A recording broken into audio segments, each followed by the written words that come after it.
家好，我是米凡。你们平时吃过花椒炖梨吗？原本八竿子打不着的两种食物，一起煮竟然会碰撞出不一样的火花，并对秋冬咳嗽效果十分神奇。因为梨为寒性食物，还拥有生津益脾、和胃降逆的功效，而花椒性味温馨，可以温中散寒，增强人体的免疫力。将这两种食物放在一起炖时，二者的效力能够入肺、胃、二经，有效地缓解咳嗽的症状，同时起到清热化痰的作用。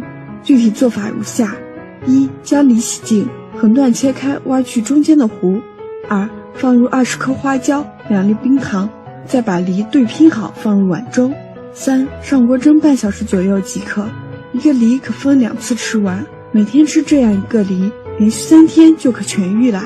而且不管是什么咳嗽，一颗梨就能立马止咳的，快转给身边的朋友，这个季节简直太实用了。